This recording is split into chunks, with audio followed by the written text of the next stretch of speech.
atu bentukin Gospel Ministry International mangin unkip kakip ram kipa umina platform pakhat isom in boy pabia iro di ko nakle sla in bia in sacham nakhe un khatea boy pathang chati ko nak chan tha cha sung loi akan jang fa tu kampachian an bin chiang thang tha ko se ikamunin zoom in si se live in si se arak thu chu ama mi arkan zau chu ama mi na sen ha se arak thu than lai ding mi bial te na zong ikamunin kam boy pa jisu krimin in na kat kat lai na kam pa pachian sun arami dai nak lom nak nangam nak pumpak chiaw nan chunga ram ko se itu zana kavan ilom kan ni le chu zan tu hil hlai ni le ti se avan tlai pa ngai chang na te in asung loi to ki atu ban tok pathian bia ban chim kho nak chan tha ka ban mu ve cha khan sung loi to ka ban ro e ka hin siang kai hoi simi sai te he na mun khatte platform pakhata kam ban thu ti ka hem bor ku jong sia ka hen kan naw beti jong sia kan nunga kam CCCA Women Department zoom la sak zong kan dak som bal changi ar kan sak piak bal changi tu zan zong kan ban itong than asung loi tok o zai zong tha boy pani mang chin chin se lo boy param ko nak sa sum pa nak cha no on zai zong im mang chin chin ko se chiti in thok chin chin ko se ti kha hi ka mun in tha chwa ban in ham piak kan du ve sile kan cha ban tlei ru ama chang cha khan pachiam bia lei duwa hak kau de in du fakin kam wangkal ko lai itu zana pachian bia iru na usi ti tlang tar rom am im bantar ka du mi chu pachian lung atong mi right hoi nak asilo le pachian lung atong mi biak nak pek chat nak ti kha kan tlang tar se se lo Genesis angam palia khan unaw na patni right hoi nak kong kan hu just a hawla hawda an si ti chun ka in le Abel kha an se kahen kaban rel tala angam pali Genesis angam pali ame pali nak zon te kha kaban rel lai chun Abel zong ni khan satil ni anrin masa big mi na kha arak put ve na atha na ansa athak nak big kha boy pasin a chun laksonga apek ve na boy pa chu Abel le alak song chunga khan alung ase sima se lo ka in le alak song chung a khan chun alung aselo ka in chu achin ahung amai achia manol ta ka du mi te chu kan nol ta la boy pa chu Abel le alak song chung a khan alung asi te pachian chu Abel alak song chung ailom hlana khan ama Abel chung ailom masa ti kha kan hu Abel le te alak song chung khan boy pa ailom Hebrew angan lekhat ame pali nak te kha kan rel than lai ka in ni apek mi right hoi nak in atha de mi right hoi nak Abel ni pachian apek mi chu zup nak in ase zup nak thong in ama chu pachian ni miding a chaw hlan chu pachian ni alak song a chaw hlan piak nak a khan alang Abel ni pachian apek mi chu zup nak ka in ni apek mi right hoi nak in atha de mi right hoi nak Abel ni pachian apek mi chu zup nak in ase te right hoi mi minung patni kan mu na pachian an bia ti ve rai an thoi ti ve asina te minung pakhat right hoi nak chu pachian lung aton pachian ni achaw hlan sema selam minung pakhat arai thoi nak le pachian sine apek mi kha pachian ni achaw hlang lo ti kha kan mu le chu cha chun ye kan Abel right hoi nak te khaban zo ma sau si lo achunga kam ban rel mi te khan Abel le alak song chunga khan pachian chu alung si ti kha kan mu le Abel chunga khan pachian alom alak song pek mi longa khan silo in alak song aput hlana khan ama abel nun naka khan boy pa ailom ti kha bible ne kan chim zai cha a tia chun abel ni pathian apek mi chu zup nak na si te pathian lung aton nak pathian ni arai thoi nak achau hlan nak chu athil pek mi athat le achiata khan simasalo in azup naka khan ai ngat masati ka kan mu mi se chuti asia chun zai chu da azum abel ni chun zai da azum tia chun kan thai ban tukin evila adam anul apa amma ahring sortu na asmi anul apa chu suala arklu changmi an rakse edan duma suala antluk ni bak khan evi kha rule ni arak tuk for e ching thai ai lo ding mi kha ai adam chu hlen mi aselo na te in an nu he then lan lai asian lo cha a chi chil in a thai na bu in ep a chu an nu ni a ai mi ai lo ding tia ti mi pathian ni a khap mi chu chi chil in a ai pi ve a chi chil ve chu ri thoken chun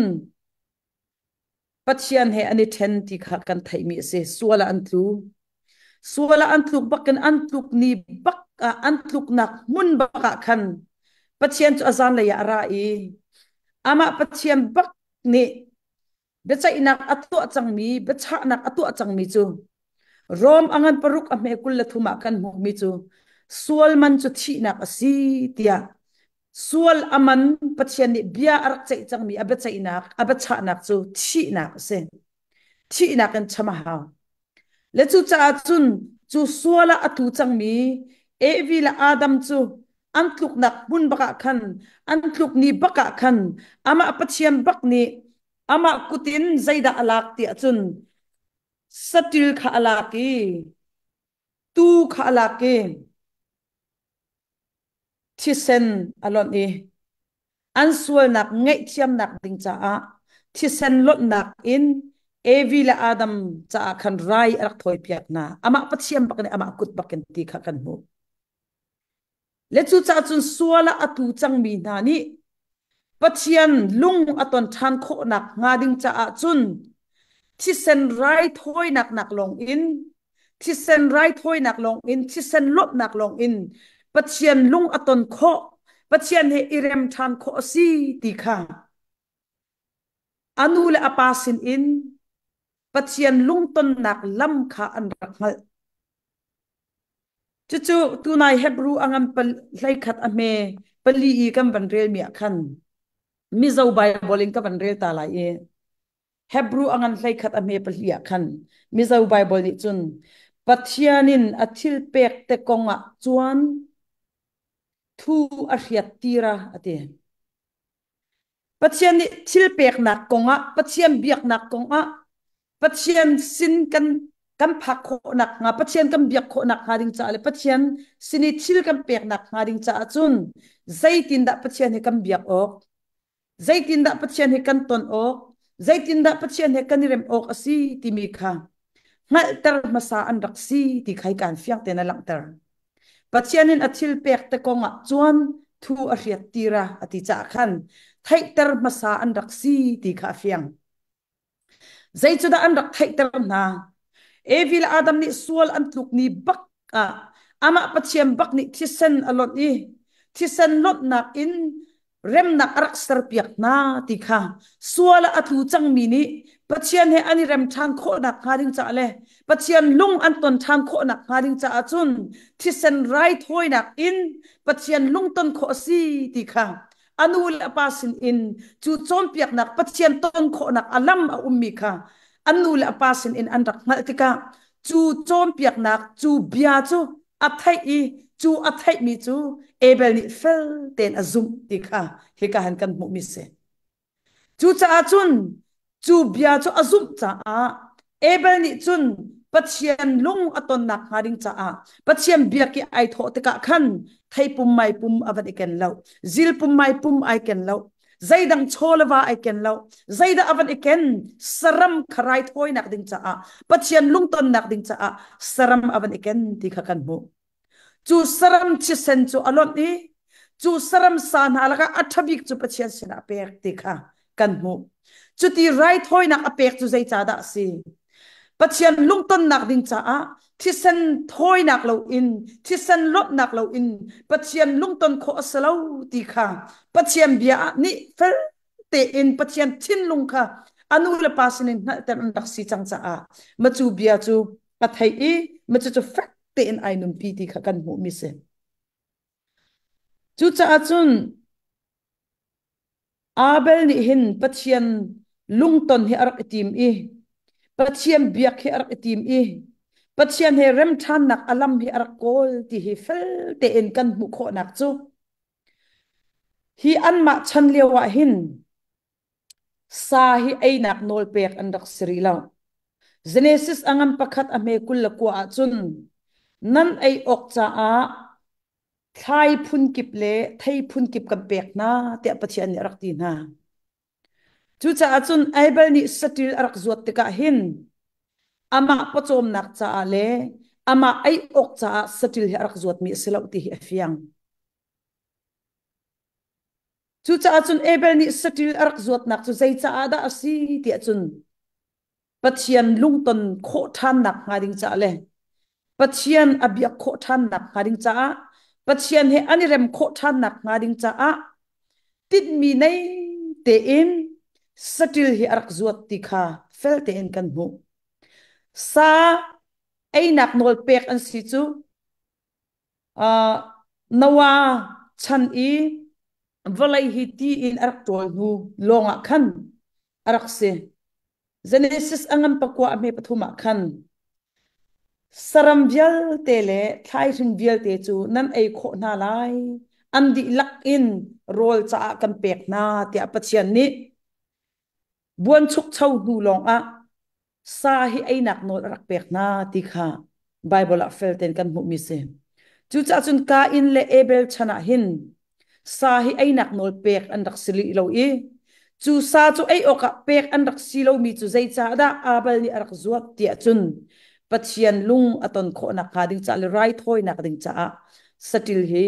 arak khal mi le arak zuat mi si ti kha kan mu le chu cha chun abel ni pachian biak ok ki arak etho te ka hin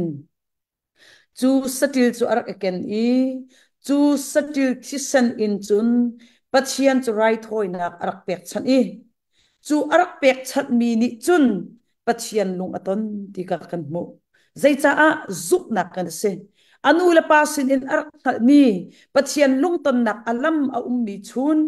thisen thoi nak in thisen lot nak in pachian lung ton kho si rem nak isar kho si timi bia kha arak thai i chu bia chu arak zup i chu bia chu arak inun pi i atakin chu bia chu ai num pi i right hoi nak pachian sini apek chantika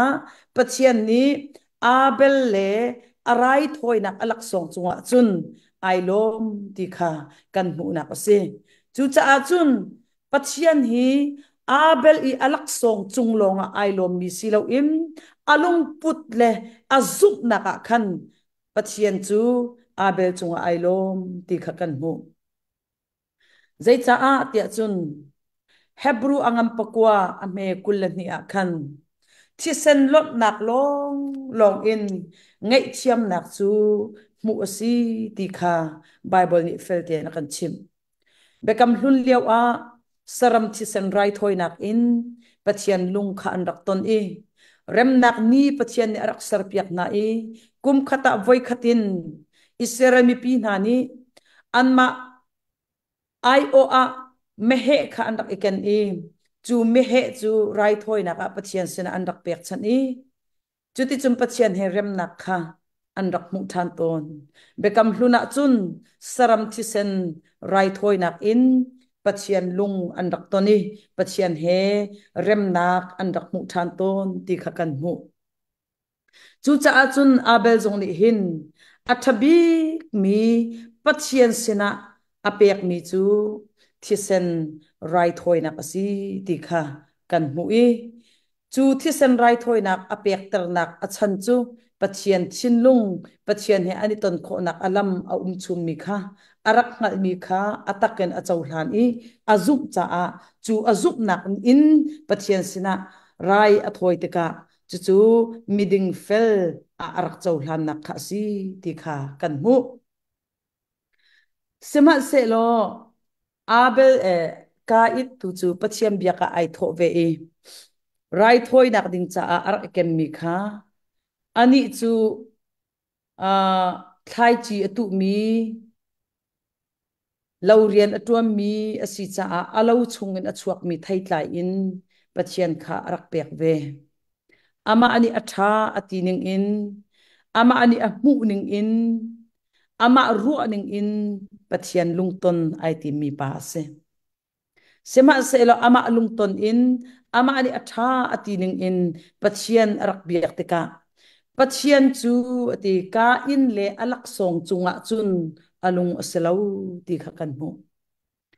alak song pek mi chung zonga pathian alung atling lo e ama ka in chung zonga khan pathian alung aselo ti kha kan mu zai cha a ti chun Genesis angam pali ame paruka khan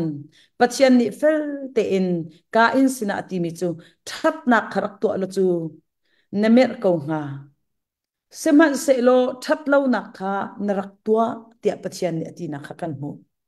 chu that nak churak to lo chu ti ati mi kha zaida si Abel he ka in he an u nau te in anul apa sinim pathian lungton kho na alam a ummi kha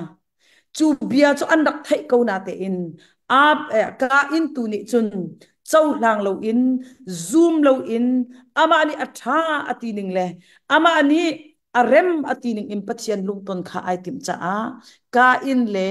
arai thoi nak la pek chat nak kong chung tu a chun pathian ai lom lo ti kha kan mu mi se pathian bia ka ai tho ve na te in lom nak ating chau lo mi se nin ni a pathian bia ka hin kan ni tho ton nang te pathian bia ka ai tho ve le mang na te in lom nak ating chau lo mi ne se sual mo ti he tu za na nun nak e check ve ding in som kan du mi se ka in nun nak mang in na nun rak e bi ve lo abel nun nak mang in na nun rak e be ve lo nin ni a pathian bia ka kan ni tho le mang e pathian sina athabik kan pek chan ve kan ti mi he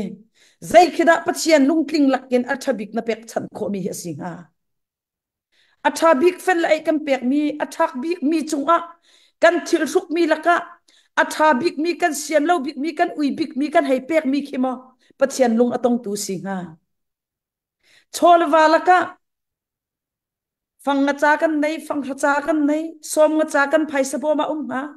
chulaka athabik man anai bik ti na ruwa mi na hai pek mi ni khinda pathian lung aton ha ti na ruwa azai khida pathian ni athabik ti achau hla mi asing ha ti na ruwa pathian lung atong mi athabik kan ti mi hi kan ma ni athabik kan ti mi na ken pathian ni achau hla mi tak tak athabik ati mi chu alam akan serpiak mi akan hingat nak zup nak ase chu zup nak talo in pathian lung ton kho salo pathian ni athabik ti aru mi hi nang ma le kai ma chu sual ni anom chang mi suala atu chang mi nun nak ni hin pathian lung he atong khong hamo pathian lung kan ton kho nak alam chung mi chu ama ani akan tu piak mi zup ingat nak long hi pathian lung kan ton kho nak chu se bekam hluna chun saram thi sen rai thoi nak in pathian lung khan rak ton saram thi sen rai thoi nak in pathian he an rak rem chuti chun kum khat chung kha sual nei lo in zalong in an rak long sema so la chan saw angu lo chu cha chun chu saram thi sen rai thoi nak chu phung thar akan sar pia ki phung thar rai thoi nak a chun saram thi sen rai thoi nak siti lo in minung thi sen rai thoi nak afa pa jisu khri rai thoi nak in pathian lung kan ton kho nak alam chu akan sar pia than boy pa min thang thas ko se saram chi san rai thoi nak lo in ka in ni pathian lung rak tong kholo bekam hlun liau a pathian lung an rak tong kholo nin ni a pathian lung kan ton kho nak chu ama pathian ni alam a ummi bachai nak bachia nak atu mi alam kan zulong a pathian lung kan ton kho than nak le pathian he kan ton kho than nak ase chu cha chun bekam hlun lewa hin fer te en khap nak alam he boy pa ni ar kan hu sak chang e drama arak pia chang e chu chu khoi ka da kan hu ti chun suala athu chang mi dan tat nak a pathian ni bia arak kya mi chu Deuteronomy angan kul lekhat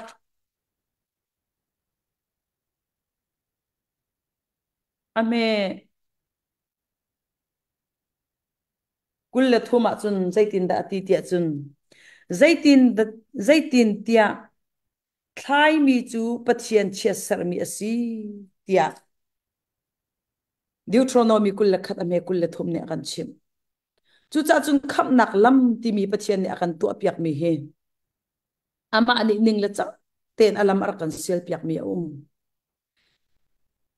chu cha chun khap nak sar nak lam khap nak kan hu kho nak ading cha hin pathian ni lam arak sar mi i Jesu Christ ni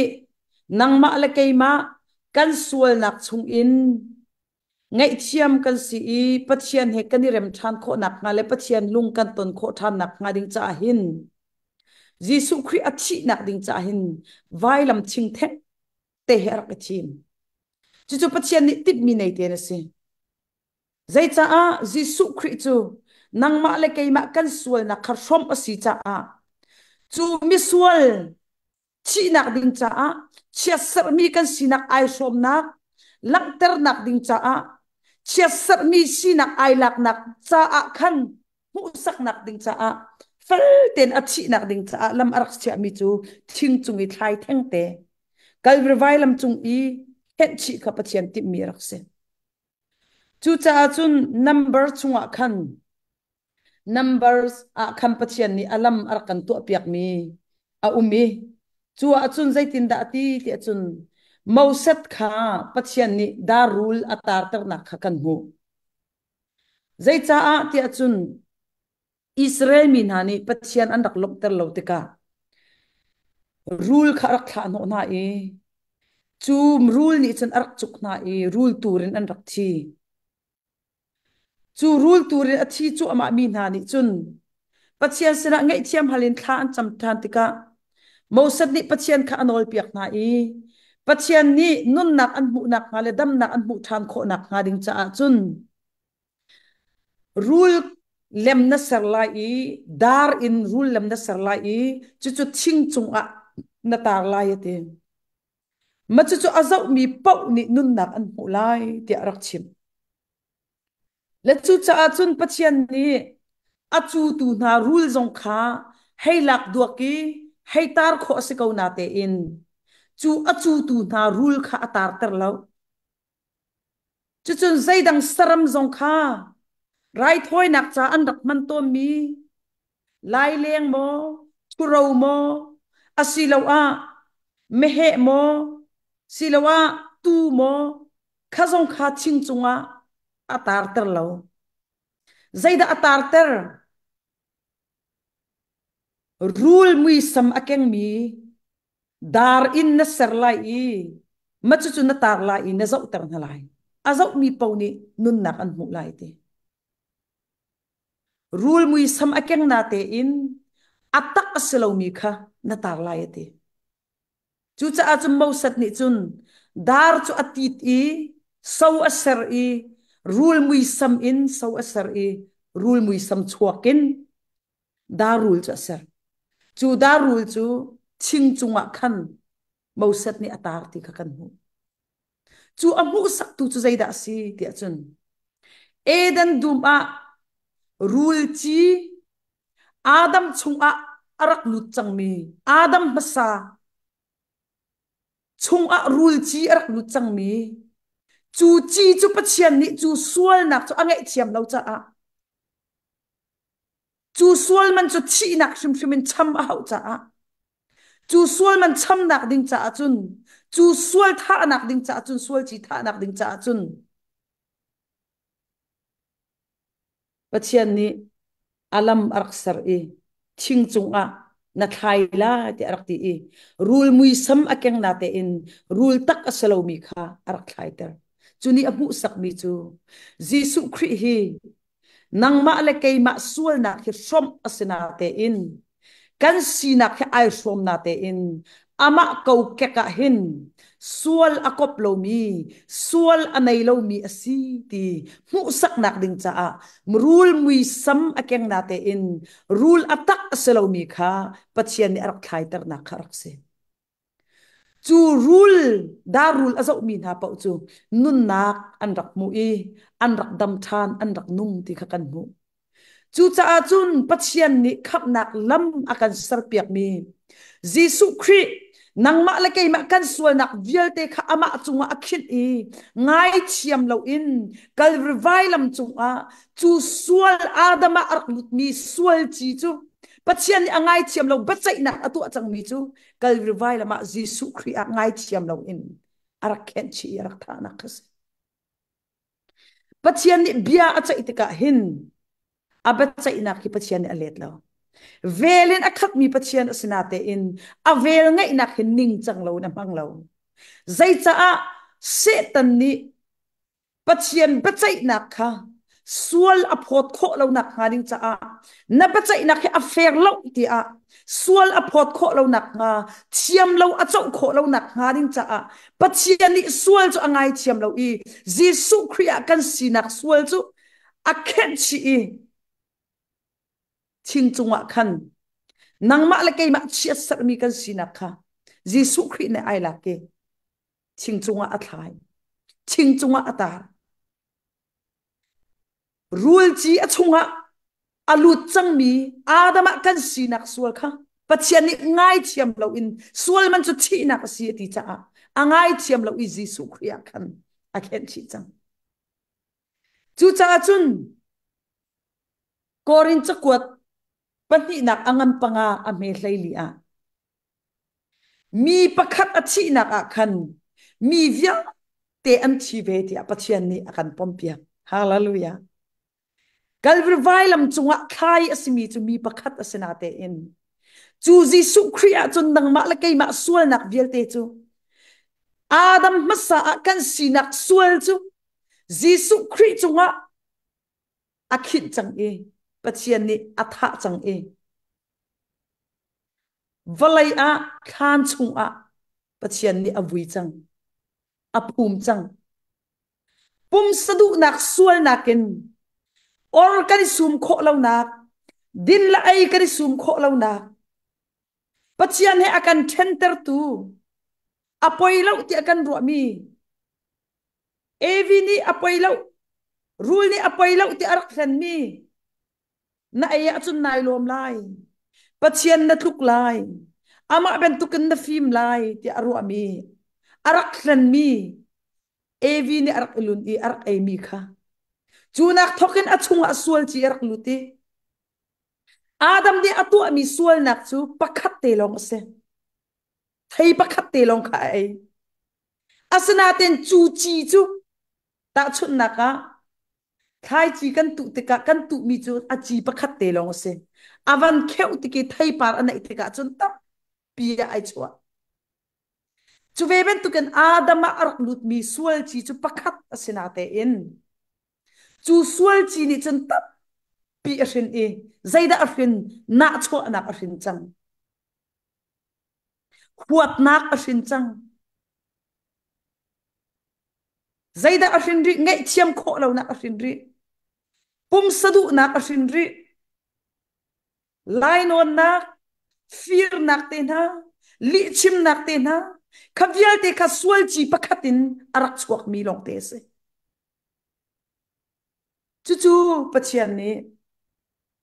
Calvary vailam a atha chi chang e volai a aphum chang e Jesu Christ ni volai ti sasi nak vialte kan pum sadu nak sual nak vialte akan thut nok ter tu pachian lung akan ton ter kholo tu pachian he akan pe tlek ter khoti lo tu pachian he akan ten ter tu chung in khan chu vial te chu volai akal ta ki kan pum sadu nak vialte si nak vialte pachian he akan ten ter tu pum sadu nak vialte chu volai avui tak change kharau pum in nun ning thar la si ning thar in pathian lung aton ter than khau tu pathian he akan ton ter than khau tu khrau nun ning le khrau pum in athar in kriya akan tho ter than cham kam pathian min siam thang tha khau se chu chu alam a chun mi se chu da alo chun suala atu chang mi nang ma le ke ma ni hin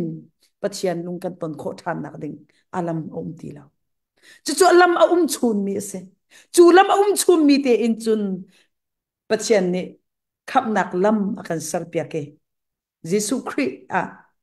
nang ma le ke ma chu akan vui e Jesu Christ nang ma le ke ma chu akan thu chang e Christ din fel nak le Christian him nak chu nang ma din fel nak le nang ma chian him nak ke ma din fel nak le chian him naka pathian ni akan pom piak mi kan se boy pamin thang thas ko se chu dam lam da lo in chun pathian lung ton kho nak lo chu sual rai thoi piak nak thi sen lot nak lo in pathian lung ton kho nak lam lo ama herem nak ser masalo in pathian bia ka ai tho mi na se sual mo kria fasinak pekin fasinak mel chut nak cha a chiang khrau a pek mi na long kha krita chon se chu krita asmi chung le ya krit khrau angai mi na long ni pathian lung chu ton kho se pathian chu lom ter kho se chu pathian he irem nak ama pathian he hoi kop kho than na krit khrau chau masalo in biak nak phung so in pathian lung to na ai tho mi pathian biaka ai tho velang mang mi na si ve sual in ka si ve sual mo ti he tu zan chana kan nun nak echek than na usi ti he som kan du mi na se biak nak phung in rai kan thoi nak ni him pathian lung tong lo biak nak phung so in athabik kan pek nak ni hin pathian lung atong lo ka in ni chum pathian biaka ai tho ve na te in lop nak a chau lo kha chin hung bu in akir kha ing puang bu in akir kha zaini da azul na cho nak ni azul kha zaini da azul chin hun nak ni azul kha vai tam pi pathian biaka kane tho vai tam pi pathian thang thata kane tho tha cham velang mang bu in lop nak ating chau lo mi na se sual mo Bible real velang mang tung in pathian chin lung angat mi na se sual mo maru adam in pathian biaka ai tho i lop nak tak tak ting chau lo in ing puang bu le chin hang bu in akir velang mang mi na se sual mo biak nak phung so so men right hoi nak le atha big te kan ru mi pek chat nak ni hin pathian lunga tong lo pathian kan ton kho nak alam chu ama khri khrau ating chau mi na nun long ni pathian du nak cho ngal kho mi se nang ma le kai ma suala atu chang mi na nun ni hin pathian lung cho tong khau ti lo pathian chin lung kha kheng khau ti lo pathian du nak zong pi zai da siang ngal khau ti lo chu cha chun khri khrau chau lo in chun kan lung put ni hin pathian du nak kha ai thiam khau ti lo kan lung put ni hin pathian du nak he kan lung chin ni hin angal khau ti lo ru adam in pathian abiami na bay in pathian abiami ma bu ning in atha ti ning in kan chia thai dan nak le kan nak ni kan hai da ria mi chung in hi he cho atha hi cho asi ti kan ru mi minung ru nak le si ning le chang so in pathian biaka ai tho mi ni sia chun pathian nangat diam ko lai boy palung chin nangat diam ko lai nang ma nun tu re thai lai pathian rian chu rian vial te laka rian sung loi bik rian thabik asi ti apol ya kan chit ni chu rian thabik nai tai mi ni hin lop nak an pe mo arian na tuam piak chu ama mi na thang that chu ama mi na biak chu ama mi sinen hin lop nak na ting chau mo lop nak ting chau lo na kir suan mo na tin tak tak lo asi chun ama pathian he rem nak na ser na cha a khri a pathian he nai ton ri lo cha se kho mi se chu cha chun biak nak phung so so men le kan ma ni atha kan tining so in pathian lung ton kho salo pathian lung kan ton kho nak chu zup nak pakhat long se chu zup nak kan ti mi chu kan ma ru adap nak kan ma ni atha kan tining zup nak so salo kan to mi so hi do kan pi kan zup chu salo poli chun ka zup mi fiang ten ka hal ati chu zai hida na zup zai hida na zup mi chu zup nak ni chun nanun hi zai tin da an ruai chu cha chun ru adam in pathian abia i ma di atha tining so in pathian lung ai ton pathian lung ton ai tim mi na si swala chun pathian bia ka nai tho velang manglai na te in nangam nak tak tak na ting chaw lai lo lop nak tak tak na ting chaw lai lo ebel ka in chu pathian bia ka ai tho i arai thoi nak le alak so a ka in le alak so nga chum boy pa ai lom lo cha khan ati ama lung puta khan boy pa ai lom lo ama ni ai tip mi khan boy pa ai lom lo ama nuna khan bai boy pa ai lom ti lo cha alak song pek mi zong ni khan boy pa lung chin angan chang abiak nak zong ni khan pathian lung chin angan chang pathian ni adu mi biak nak achau nga mi biak nak nin pathian aton lo tika chun boy pa achung ai lom ti lo i ama nun nak lila a ing puan nak chin hun nak lung fa nak ni azul e ing puang bu na kir ti ka kan mo nin ne pathian biaka nai tho velang mang khachama nai tho velang mang khana cham velang mang ariana man lo nga na ten busy ngang in na tuan lak mang na te in pathian ni lop nak na tuan mi rian ni lop nak am pek lo na biak mi le na thang thap mi ni lop nak am pek lo chu lop nak tak tak na chin tin chaw lo se chun ama pathian he rem nak na sari lo cha se chu cha chun pathian lung kan ton kho nak chu ama khri thiang khrau kan chaw nak thong long se a hauni da swala atu chang mi ama chiang khrau ni lung chin thar ruwa nak thar akam pek lo un pathian lung ton kho se lo chu cha chun efesa angam pali ame kul le thuma khan nan lung chin la nan ruwa naka ser thar mi na si o si te kha kan chin chu ser thar mi si kho nak harin cha chun lung chin thar akam pe khau tu chiang khrau kan chaw hau chu chiang khrau chaw lo in chun lung chin thar mu ning thar nei kho se lo chu cha chun rom angan lai ni ame pani a anung mi right hoi nak ban tukan ipe chan to u nan lung chin le nan ru anaka ser thar mi nan si kho nak haring cha a right hoi nak ban tukan ipe chan to u chu tika chun nan chung lai im minung si nak kha adi ekin pathian ni in kheng na se chulong a chun atha mi thil le ating mi thil le pathian ni alop mi thil kha zaida asiti kha nangal kho lai ti pathian ni kan lung chin akan thlen lo khri chiang khrau chaw lo in chun pathian du nak zong hal kho se lo pathian lung ton kho se lo ama lung tong mi right hoi nak hi zaida asiti zong hal kho se lo ka im ben tukin ru adam im pathian biak so so ka sko lai chuben tukin pathian lung chin hal lo in pathian du nak ngal lo in pathian biak ai tho mi na nun achun lop nak lo dai nak khaw lo adok nak achun avak vai thol mi si anun si awang awak vai adok naka zaida changkha anaw athakha achu pi anaw chunga huat nak ena khate na chu anak na khate chu a emotion chu I control khauti lo zai cha a chu a emotion to control pek khautu bom tu chiang khrau anai lo cha si chu zai cha da that lo nak ni akan ruai lang mang kan emotion ni zai cha da akan ruai lang mang i apinga akan kalpi lang mang kan emotion akan tlai piak khautu akan veng tu akan ruai khautu bekhi anak man pathian du ning in pathian chin lung kheng in bekhi anak man akan tu pi khautu bom tu chiang khrau veng tu kan nei lo cha pe si chu veng tu nei lo in nu rim fani that nak lam hi azul kholo chu cha achun chung le ya pathian lung aton ter tu pathian he rem nak atu piak khâu tu chi san rai thôi na pathian lung ton nak ipe tlei nak lam apu lo cha a emotion I control khâu ti lo e anaw chunga chin hun nak le na chu nakin anaw atha ti kha kan mu kha valai chunga lai anong masabi mi chuka in a city kan mu thatlo nak akan tu ter tu zaida si sual nak akan pel ter tu zaida si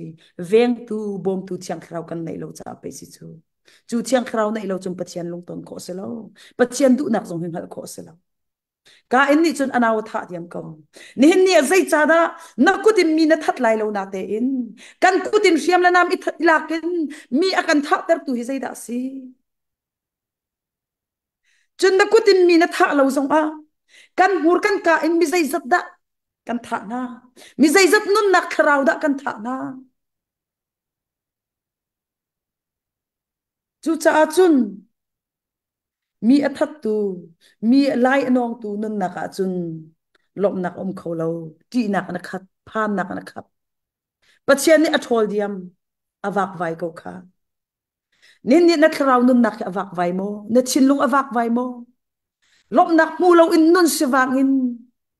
khoi ka tel in lom nak mu nga mo khoi ka tel luat nak mu nga mo nang ma thacham nak a i hat khau ti lo in mi kip thacham nak kolin avak vai mi na semo mi kip ni bom nak mu oka avak vai mi na semo nalung chin ni dai nak tak tak achaw mo pathian abia ve chu ama mi nanun nak ni hen lom nak ating chaw mo nangam nak ating chaw mo biak nak so so ni hen lom nak akam pelo to ko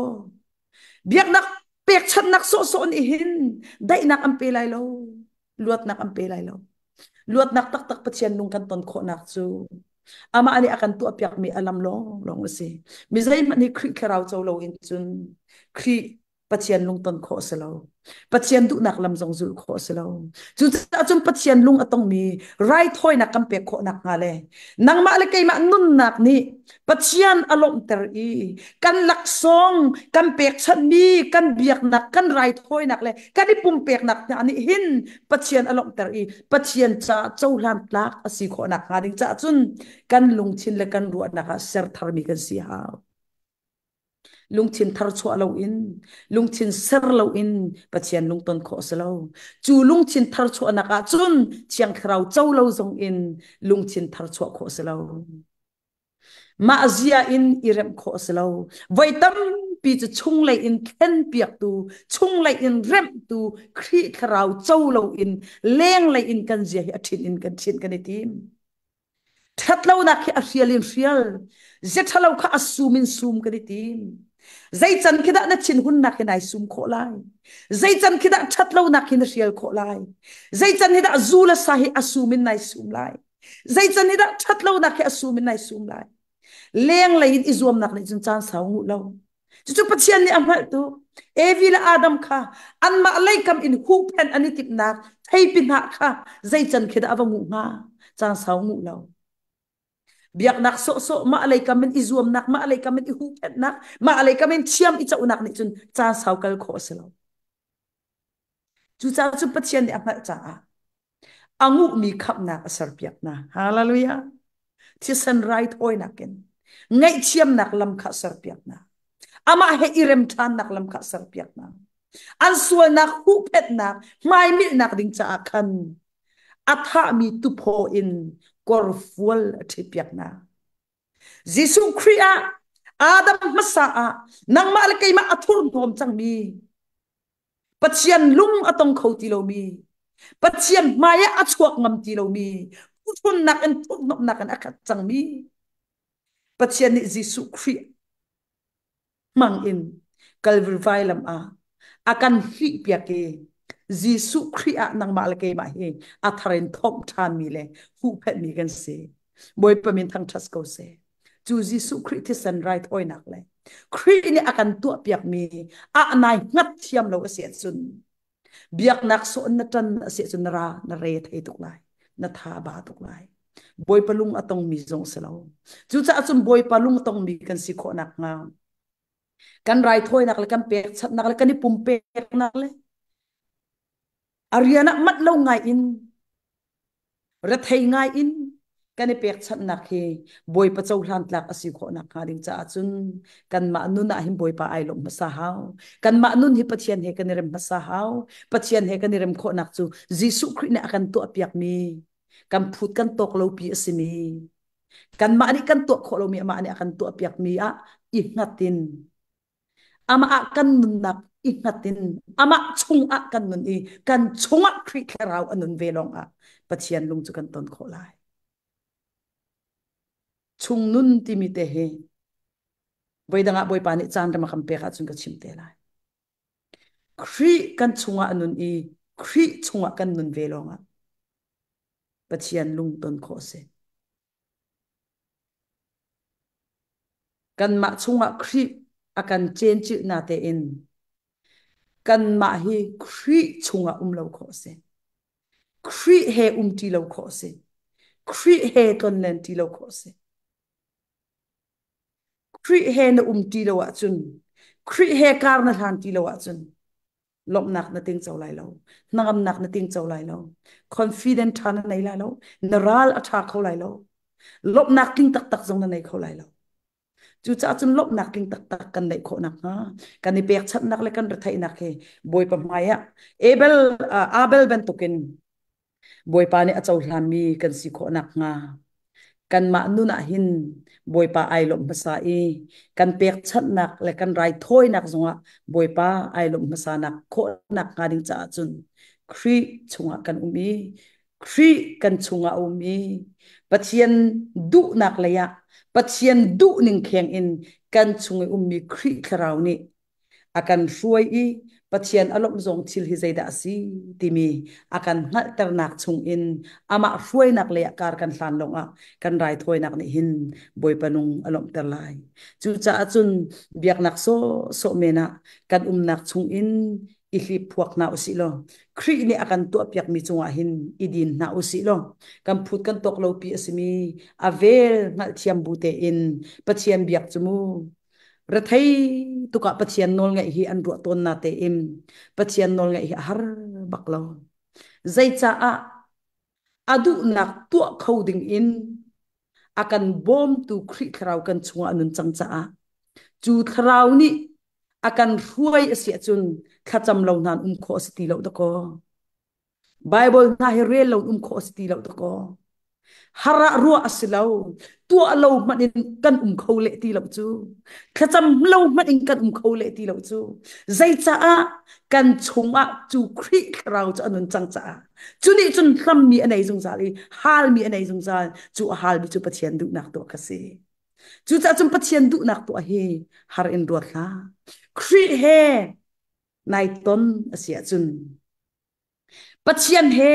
nai rim than asia chun narai thoi nak ni boy palung aton lai nanun ni boy palung aton lai i nang ma nu na hin lom nak ating chaw min sko lai chu cha chun biak nak chung so men in abel e ka in ben tukin pathian bia velang mang na ten ing puang bu in thachwa chaw lo in chin hung bu in akir lang mang mi avak vai mi si lo in boy palung atong mi abel ben tukin pathian ni akan tu apiak mi lam avel chunga kan nun nak ai ngati avel chunga akal i ama ruai nak thong in ka chung anung mi khri thong in zeizong te ka tu kho di ko na tia mi thiang pol ati ban tukin kan chunga khri anun i khri chunga kan ma kan nun nak thong in pathian lung atong tu zoom tu tha pathian rian ton tu tha kan si kho nak nga boy pa ni abia tu chu anak kan pek pek ko se